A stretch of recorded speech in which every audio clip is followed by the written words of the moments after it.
Don in London, hello. My videos all about recovery from addiction to either substance or behaviour. My addictive substance, alcohol, my behaviour equally addictive around people, places and things. And as part of my video collection, if you like, on YouTube, here is one all about step 7 from the 12-step programme of AA. And the reading comes from this book, 12 Steps and 12 Traditions. The actual 12 Steps and 12 Traditions in a different coloured book, or with a different jacket on it, is actually available free now on the AA website. Free to read, but sometimes it's difficult to read in early recovery. Sometimes it's just difficult to read full stop, and sometimes it's just difficult to read. So I will cover the 7th step reading in just a moment, but first I will share the AA preamble. Alcoholics Anonymous is a fellowship of men and women who share their experience, strength and hope with each other, that they may solve their common problem and help others to recover from alcoholism. The only requirement for membership is a desire to stop drinking. And when I say that, here from this little card, a desire to stop drinking, there are no rules or regulations or laws in AA, because we're quite a stubborn and defiant lot. So if there were rules, regulations or laws associated with being in the fellowship would probably shrink dramatically, because one of the outstanding characteristics of all alcoholics, it seems, is stubbornness and defiance. So if there were rules, it would actually limit the number of people who would get the opportunity to be a part of, with a simple desire to stop drinking. And it goes on to say, there are no dues or fees for AA membership, so if you have no money, it doesn't matter. If you have just enough money to live on, it doesn't matter. We are self-supporting through our own contributions, so if we have a few pennies to spare, or whatever it is, we have just a simple, prudent reserve to keep groups and meetings going, and enough to buy literature to share the message of recovery. So money is never an issue, and we don't want to make it one. Unity, service and recovery, not about accumulating wealth. We are self-supporting through our own contributions. AA is not allied with any sect, denomination, politics, organisation or institution, does not wish to engage in any controversy, neither endorses or opposes any causes. So, whilst everybody in the fellowship has affiliations and beliefs and ideas about how to live life sober, and has a particular path to follow, we all learn our own path. So we don't try and impose our path on you, or I don't try and impose my path of sobriety on you. I share about it. Our primary purpose is to stay sober and help other alcoholics to achieve sobriety. So here is me sharing the reading of step 7. And I will add a bit here and there and try and indicate when I'm doing that. And it's what is working for me. So there is the basic understanding between everyone of the 12 principles of living, the 12 steps, and how they may work in our lives. And we vary on a theme of the 12 steps, because we are unique, diverse and authentic in the path we have today. So every day it's different. That's what I've learned. Every day these 12 steps can work contingent on me remembering what they are, and I can be like anybody, forgetful. So it's good for me to read this out as much as it is to hear it, I guess, I hope. So step 7, humbly asked him to remove our shortcomings. And my shortcomings throughout my life have been lack of faith, courage and confidence. I'll explain more as I go. Since this step so specifically concerns itself with humility, and humility is the ability to keep on learning life, we should pause here to consider what humility is and what the practice of it can mean to us. Indeed, the attainment of greater humility is the foundation principle of each of AA's 12 steps, keeping on learning them, and how they work today, not how they worked yesterday. For without some degree of humility, no alcoholic can stay sober at all. Nearly all AAs have found too that unless they develop much more of this precious quality than may be required just for sobriety, they still haven't much chance of becoming truly happy, if happy is on offer today. Without it, they cannot live to much useful purpose, or in adversity be able to summon the faith that can meet any emergency. Humility as a word and as an ideal has had a very bad time of it in our world. Not only is the idea misunderstood, the word itself is often intensely disliked. Many people haven't even a nodding acquaintance with humility as a way of life. Much of the everyday talk we hear, and a great deal of what we read, highlights man's pride in his own achievements. And with the Olympics in 2012 on the horizon, I can imagine just how that might feel for a lot of people. With great intelligence, men of science have been forcing nature to disclose her secrets.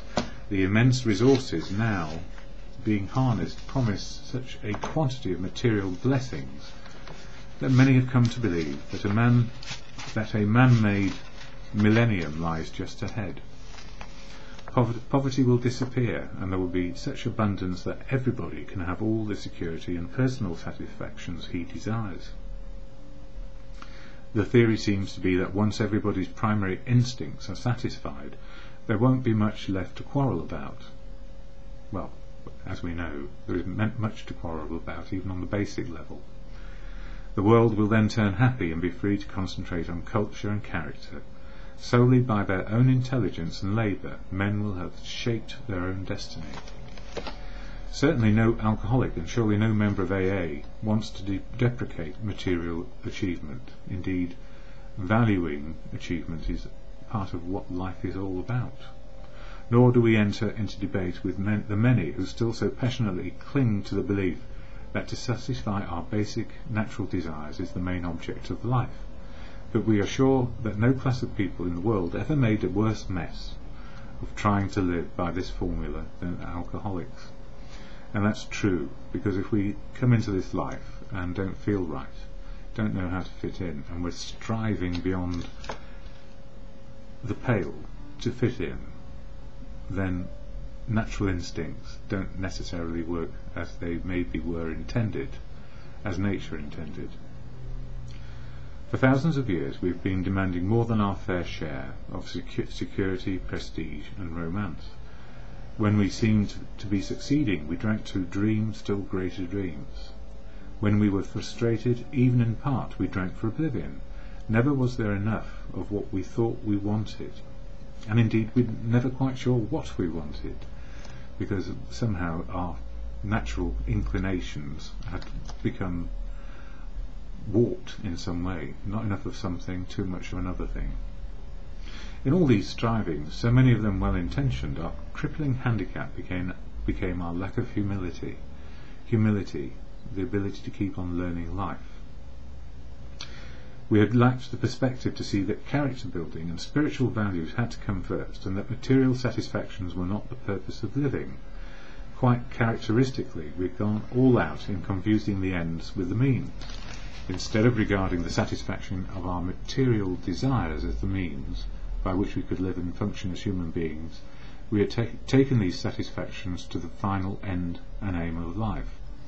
So when I get to be rich, famous, with the right girl in the right place at the right time, it will all be okay.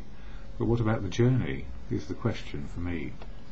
True, most of us thought good character was desirable, but obviously good character was something one needed to get on with the business of being self-satisfied.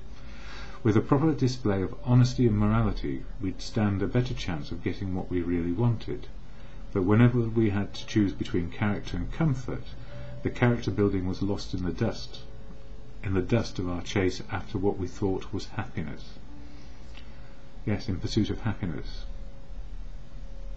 Seldom did we look at character building as something desirable in itself, something we would like to strive for whatever our instinctual needs were met or not. We never thought of making honesty, tolerance and true love of man and God the daily basis of living.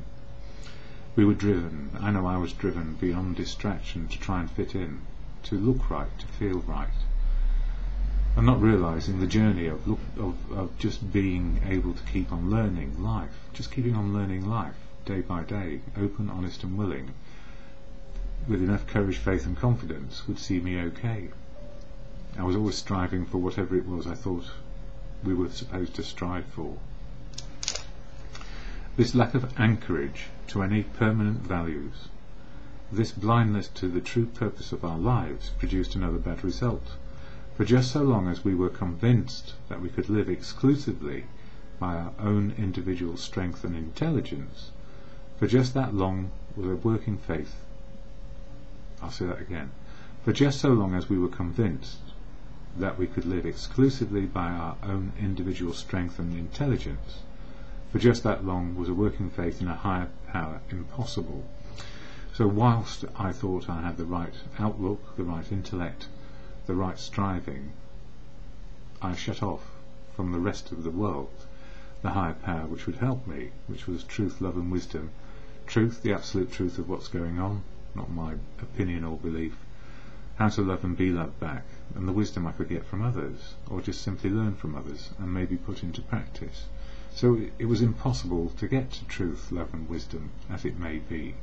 I was still stuck in my intellect, thinking, when am I going to get it right? And why can't I get the rest of the world to see it my way? So that kept me stuck in my defects, or step 6, which was fear, putting on a brave face, and ego, covering up shame and guilt about not being good enough. So step 6, defects, fear, brave facing and ego. Step 7, courage, faith and confidence. Yes, so a working faith in a higher power was impossible. This was true even when we believed that God existed. We could actually have earnest religious beliefs which remained barren because we were still trying to play God ourselves, because we thought we ought. That's what we and life, culture, society in the Western Hemisphere, or the Western world, is where I live, is still very much that way. You know, scramble to the top, tread on people as you go. It's still there. Or look down on people as, well, they didn't make it, did they? But not realising actually that the rarefied atmosphere of the boardroom is highly competitive, and not many people can get there because they don't have the ruthlessness that is required, and absolute. I don't want to go into other people's opinions and beliefs about why they do things, but I do know I never anticipated being in the boardroom, nor helping people in the boardroom like I used to, and it drove me mad in the end. I couldn't sustain it, and I fell into the malady, which was always there: dependency on drink and inappropriate dependency on old instincts. Yes, as long as we placed self-reliance first, a genuine reliance upon a higher power was out of the question. That basic ingredient of all humility, a desire to see and do God's will, was missing. And humility is seeing the big picture, learning by our mistakes, seeing how we fit in and how we can work together to get results, rather than stomp on people or impose our ideas and opinions and beliefs on others. Again, the fellowship is not about those things. Indeed, it's the very opposite, although we all have opinions and beliefs. For us, the process of gaining a new perspective was unbelievably painful. It was only by repeated humiliations that we were forced to learn something about humility. And my father never learned humility until the last 3 months of his life. And then he learned a lot, and he shared a lot, and he taught us about love in a different way. It was only at the end of a long road marked by successive defeats and humiliations, and the final crushing of our self-sufficiency, that we began to feel humility as something more than a condition of grovelling despair. Every newcomer in Alcoholics Anonymous is told, and soon realises for himself, that this humble admission of powerlessness over alcohol is his first step towards liberation from its paralysing grip. Yes, it took me 47 years to get there, 35 of which I was actively drinking. So it is that we first see humility as a necessity, but this is the barest beginning. To get completely away from our aversion to the idea of being humble, to gain a vision of humility as the avenue of true freedom of the human spirit, to be willing to work for humility as something to be desired for itself, takes most of us a long, long time. A whole lifetime geared to self-centeredness cannot be set in reverse all at once. Rebellion dogs our every step at first, and it certainly did for me, because I was told to be self-sufficient, stand on my own 2 feet, put a brave face on, and never tell anybody what was going on, in case they crushed me with my own inner self-doubt. So humility went out the window at a very early age, and force of will, self-will, determination, ambition, but not sure where my ambition should take me, but then willing to fall in and please other people, drove me bonkers. But I was stuck in that malady of not learning anymore, and refusal to learn, or rather just enough to learn what I needed to do to fit in, and then find my own path again. Self-will run riot, that it is. Anyway, humility for me today is not a big issue. No, it's not, because it's just part of life now. Life with humility doesn't mean I have to take on board all the ideas of the world, but I sure keep on learning about life every single day. That I can go backwards as well as forwards. So fear, putting on a brave face, stiff upper lip, ego, shame, guilt, all the rest of it, can still haunt me as much as having courage and faith just to say, I don't know. And when somebody says to me these days, a man of your age ought to know these things, I say, well, it's beyond my life experience. I'm still learning. It is a defence in a way, but actually I'm saying I'm still learning, but I don't know, because it's not happened to me before. So I do keep learning, and that's the gift of recovery, the humility to keep on learning about now. When we have finally admitted without reservation that we are powerless over alcohol, we are apt to breathe a great sigh of relief, saying, well, thank God that's over. I'll never have to go through that again. Then we learn, often to our consternation, that it is only the first milestone on a new road we are walking. Still goaded by sheer necessity, we reluctantly come to grips with those serious character flaws that made problem drinkers of us in the first place, flaws which must be dealt with to prevent a retreat into alcoholism once again. We still want to be rid of some of these defects, but in some instances this will appear to be an impossible job from which we still recoil, and we cling with a passionate persistence to others which are just as disturbing to our own equilibrium, because we still enjoy them too much. How can we possibly summon the resolution and the willingness to get rid of such overwhelming compulsions and desires? In other words, to see it our way, do it our way, and it's all about my way rather than thy way, which is everybody's way. Interconnected, interdependent, and learning how to trust that it's okay to make mistakes and learn from them, and how to say no to things which are bad for us and yes to things which are good for us. But again, we are driven on by the inescapable conclusion which we draw from AA experience, that we surely must try with a will, or else fall by the way, or else fall by the wayside. At this stage of our progress, we are still under heavy pressure and coercion to do the right thing. We are obliged to choose between the pains of trying and the certain penalties of failing to do so. These initial steps along the road are taken grudgingly, so we keep on going back to old behaviour and hiding in our own personal beliefs and personal judgments. We still have no very high opinion of humility as a desirable personal virtue, but we do recognise it as a necessary aid to our survival, to keep on learning new stuff, even though it's painful, that I can't do it on my own. Maybe I do need some help. But when we have taken a square look at some of these defects we have discussed them with another, and have become willing to have them removed, our thinking about humility commences to have a wider meaning. So in other words, not stuck in the old behaviour, the old attitudes, and the old sort of judgmental ways, and moving into opening up to being open, honest and willing to keep learning from our mistakes and life as it is painful sometimes. It can be happy painful and still painful because we're overcoming our overwhelming desire not to show any sort of vulnerability.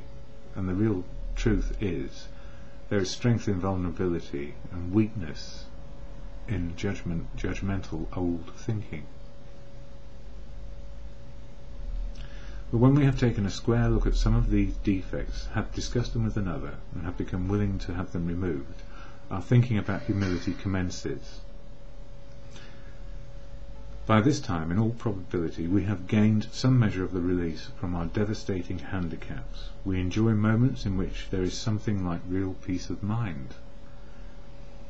To those of us who have hitherto known only excitement, depression or anxiety, in other words, to all of us, this newfound peace is a priceless gift. And it's weird, and it's not weird, it's the peace and serenity that comes with understanding it's okay to be in this one moment where I am right now, and that is good enough. It's astonishing, and it means we can be open to learning more. There's a gap inside of it at last to learn more about life. Something new indeed has been added. Where humility had formerly stood for a forced feeding on humble pie, it now begins to mean the nourishing ingredient which can give us serenity. This improved perception of humility starts another revolutionary change in our outlook. Our eyes begin to open to the immense values which have come straight out of painful ego puncturing. So when we actually start to see letting go ego, as much as then ego is often called edging God out, or just edging good out. Ego covers up shame and guilt often of excesses or shortcomings in a way. Until now, our lives have been largely devoted to running from pain and problems. We've fled from them as from the plague. We never wanted to deal with the fact of suffering. Escape via the bottle was always our solution, and years of oblivion for me. Character building through suffering might be alright for saints, but it certainly didn't appeal to us. And I suppose I could get up on my cross and say, I've had a hard life, and if I'd known better I would have done it differently. But the truth is, if we can't keep learning life, we do get on a cross of I don't know what. But we get up there, and then we get self-righteous and saint-like in our madness. Then in AA we looked and listened. So humility, look, listen, learn. I found that quite rough at first, because I didn't really like what I saw, all these happy people, and me feeling very sorry for myself. Worse, piteous. Everywhere we saw failure and misery transformed by humility into priceless assets. We heard story after story of how humility had brought strength out of weakness. In every case, pain had been the price of admission into a new life. But this admission price had purchased more than we expected. It brought a measure of humility, which we soon discovered to be a healer of pain. We began to fear pain less and desire humility more than ever. Because the more humility we have, that is, just keep on learning life, the less painful it is, because painful is, oh no, I've been found out, rather, oh great, I have been found out, and it's great that I know there are better solutions out there than the one I had or have. During this process of learning more about humility, the most profound result of all was the change in our attitude towards God. And this was true whether we had been believers or unbelievers, and it still remains true whether you're agnostic, atheist or believer. An understanding of a higher power in your life, and for me truth, love and wisdom. The truth, love and wisdom I learn from others. The humility to keep on learning how to love, be loved and useful has stood me in good stead. Not knowing, new people in life, I don't know how to love them. But I know to love them enough, to trust to love them enough, to let them in. And so the learning keeps on happening, and some people stay with us for a bit or a long time, and others just sort of drop out quite quickly because we're just too painful for them. And it's true, that is true. And this was true whether we had been believers or unbelievers. We began to get over the idea that the higher power was a sort of life-saver to be called upon only in an emergency. Yes, that often happens, so we only actually start paying lip service if we get complacent. And if we get complacent in recovery, old ideas, attitudes and judgments come back very, very fast. And we stop learning life, because we don't like what we're experiencing. And the more we don't like it, the more painful it gets. Rather than say, hey, another learning experience.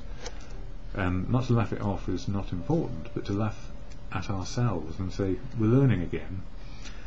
It won't be that painful if I keep on learning. And sometimes it's rough and hot and hard work. But that's okay. I just need to keep on learning for today. The notion that we could still live our own lives, God helping a little now and again, began to evaporate.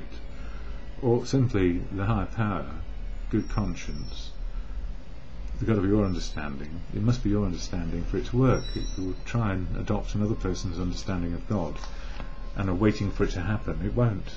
It's how does a higher power work in your life? So for me, truth, love and wisdom work amply well, and the humility to keep on learning.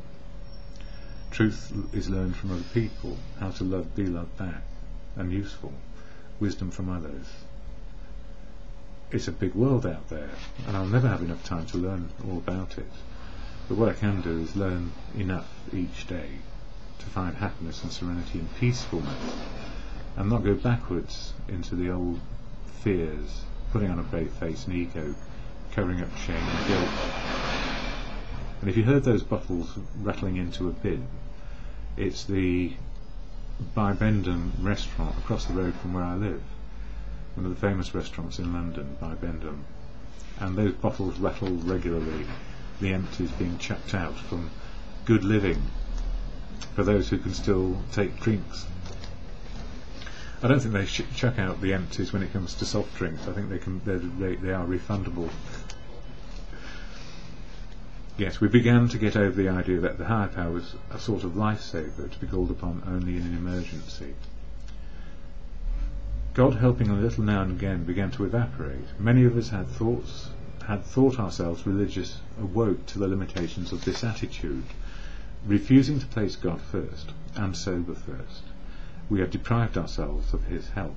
But now the words, of myself I am nothing, the Father doeth the works, began to carry bright promise and meaning. So of myself I am nothing. The Father, or nature, providence, and the big bad world, or the big wide and open world that I'm now seeing with my senses, is more informing, doeth the works, and I learn from it, and I can participate and be included in it. We saw we needn't always be bludgeoned and beaten into humility. Indeed, if you are bludgeoned and beaten into humility, humility will always be a resentment rather than an absolute pleasure. Resentments are always, expectations of something fixing us. Expectations generally are resentments under construction, was often said to me in my early days. It could come quite as much from our voluntary reaching for it as it could be from unremitting suffering. So the idea of humility, I don't know that I suffer these days when humility happens. Humility happens all the time to me. A great turning point in our lives came when we sought for humility as something we really wanted rather than as something we really must have. So maybe we need humility, not want humility. Needs met, wants forgotten. I think I do need humility every day. Every day I keep learning more. And it's a nuisance because I have to let go of something out the other end as well. It marked the time when we could commence to see the full implication of step 7. Humbly asked him to remove our shortcomings. And as step 6 proved to me, primarily fear, putting on a brave face, stiff upper lip, all those things were hindering my ability to learn. Because the more I pretended to be alright, the more I pretended. Secrets keep us stuck. So less secrets, more humility. I don't know, I don't understand. It's okay not to know, not to understand. And if people care for us, they will try and share what works for them, and maybe we get something out of it. As we approach the actual taking of step 7, it might be well if AAs inquire once more just what our deeper objectives are. Each of us would like to live at peace with himself and with his fellows. We would like to be assured that the grace of God can do for us what we cannot do for ourselves. We have seen that character defects based upon short-sighted or unworthy desires are the obstacles that block our pathway towards these objectives. We now clearly see that we have been making unreasonable demands upon ourselves, upon others, and upon God. So we would like to be assured that the grace of God can do for us what we cannot do for ourselves. And the grace of God and humility is continual learning. And humility is being level with the world so we can let the world in, rather than stand up on a high point and judge it, as if we were godlike and we know better than everybody else. One thing I've learned in recovery is I know better than nobody about anything or everything. I'm just learning life as I go along. But the experience builds, and the wisdom builds, and the skills build in a new way. So old attitudes and behaviour become unhelpful often, and new attitudes and behaviour become extraordinarily welcome, and the pain and the suffering become less, as I accept humility is one of the great keys to peace and serenity. The chief activator of our defects has been self-centred fear, and that will always ask us to cover ourselves up. Primarily fear that we would lose something we already possessed, or would fail to get something we demanded. Living upon a basis of unsatisfied demands, we were in a state of continual disturbance and frustration. It's a bit like watching every advert on TV, or hearing every advert, or seeing every advert from a marketing person's point of view around us and wanting it all, but with no means of getting it. Therefore, no peace was to be had unless we could find a means of reducing those demands. The difference between a demand and a simple request is plain to anyone. The difference between a demand and a simple request is plain to anyone. So if we're demanding it and not knowing how to get it, but just feeling we ought to have it because it's our right, we won't get anything. But a simple request for, can you help me find a path to? Yes. The 7th step is where we make the change in our attitude, which permits us, with humility as our guide, to move out from ourselves towards others and towards God, or simply towards nature and providence and the possibilities of life. And that's God. God is now, always, and forever in the present. That's the only place which exists for us. We have a history, a life story, and we haven't seen the future yet, but we still have dreams of the future, and that's a good thing. Based in reality, foundations based in reality, hopefully. The whole emphasis of step 7 is on humility, willingness to learn. It is really simple to us that we now ought to be willing to try humility in seeking the removal of other shortcomings, just as we did when we admitted that we were powerless over alcohol and came to believe that a power greater than ourselves could restore us to sanity.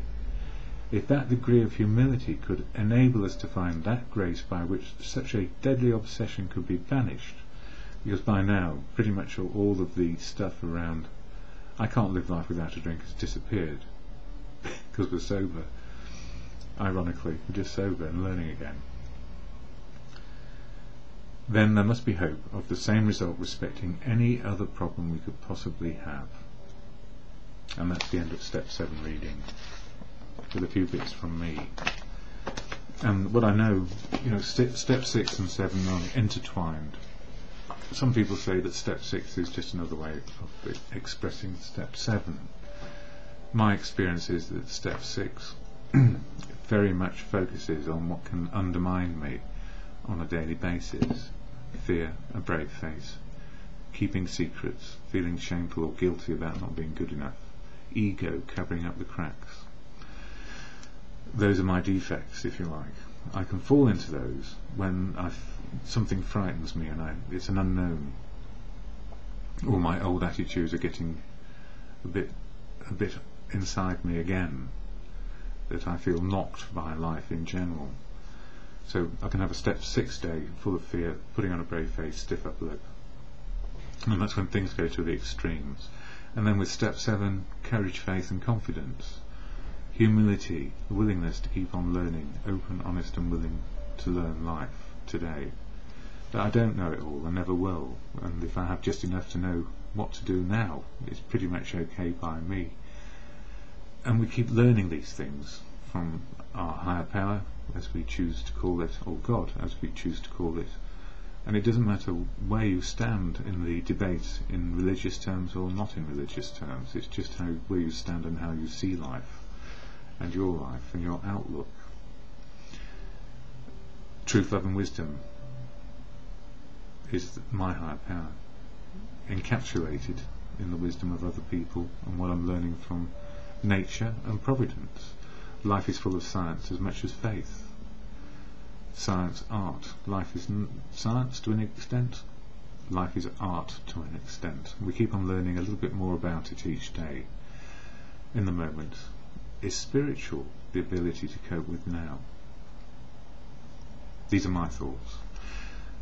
The Serenity Prayer, which helps me in any moment, in any day. The can do, I can change my attitudes, opinions and outlooks and behaviour. I can't change yours, your outlooks, attitudes and opinions, because they're yours. And the wisdom to know the difference, and the humility to keep on learning life, that spiritual connection to now. All my life has been spiritual. The quality of that experience is very much down to how I still have humility to keep on learning from the very moment I wake up to the moment my head hits the pillow and some sort of sleep eventually happens. So that's Serenity Prayer, in the moment and at any time. Can do, can't do, wisdom to know the difference works for me, and can work for anybody, I guess. It's humility, open, honest, willing to keep on learning life and not shut out the obvious, the wisdom of everybody around us, and build on it for ourselves and for others, and share it. So the Serenity Prayer to God, or in good conscience, or a simple meditation. God, grant me the serenity to accept the things I cannot change, courage to change the things I can, and the wisdom to know the difference for me in the moment and just for today.